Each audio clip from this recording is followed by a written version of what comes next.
It's time to check in now with our media partners from thevoiceofoc.org for an update on what's happening this week in Orange County government and politics. Here to talk about issues in the news right now, we welcome the editor-in-chief for Voice of OC, Norberto Santana.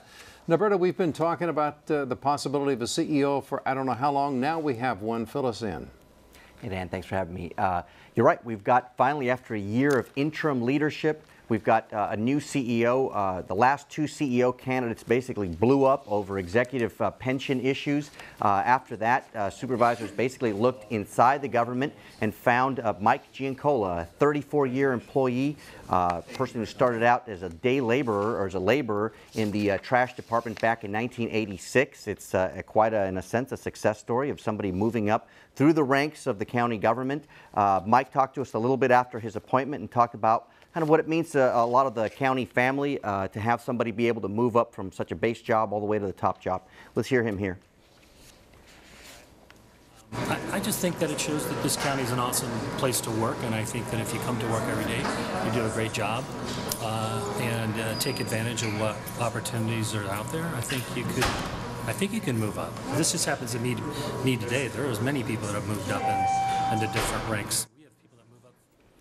Giancola now will take over a precarious budget. He also himself, in a sense, survived an internal investigation looking into the issue of whether there was salvaging going on at the trash department. Supervisors basically slammed a whistleblower that had brought those charges forward. Giancola takes over now. Supervisors essentially think they got themselves a deal. Well, let's talk a little bit about that deal. His salary, of course, does not go without some controversy. How much will he be making, and how did it get to that point? Mike was making about $170,000 as the head of the trash department.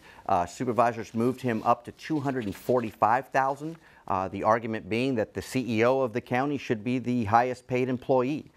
They are arguing that they got taxpayers a deal because places like Riverside, San Bernardino, and others pay in excess of $300,000 for CEOs. It doesn't seem to me they had to go that high. That doesn't make a lot of sense to me. Well, you know, Ed, you make a good argument about Warren Buffett, the salary there. Supervisor Janet Nguyen made this argument again that the CEO should be the highest paid employee in the county government. And in Orange County, you have some police officers or deputy sheriffs, firefighters, others that easily make in excess of $200,000, along with county councils and even some doctors that work for the jails. What about his first order of business, though? Is going to be the millions of dollars that we lost to the state, or how's he going to make that work out?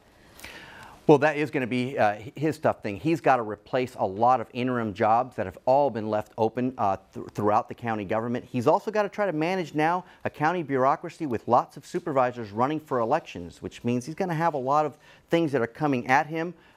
Today, we just broke a story this week in terms of the state winning a $73 million judgment against the County of Orange over some property tax that they had disputed. Orange County, when they refinanced their bankruptcy debt back in 2006, they left a legislative authorization for sort of an intercept that they had for taxes. They left that open. They left that open for a number of years. And back in 2011, when Governor Jerry Brown was looking to balance his budget, he basically took away $50 million in property taxes from Orange County. Supervisors reacted the next January by going into the Auditor Controller's office and essentially convincing the Auditor Controller to move that tax back locally. That triggered a lawsuit that they've just lost. Okay, now the union leaders also are upset right now, and this all is going to be something he's going to have to deal with. What's going on there?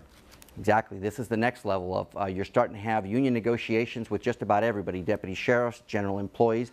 This week, the eligibility workers, the people that sign up, people for welfare benefits, showed up to the board protesting the fact that they haven't had a raise in 6 years and they're being asked to pay more for their pensions and benefits. Supervisor Todd Spitzer went out to speak to them. Let's listen here what he told them a little bit about their sense.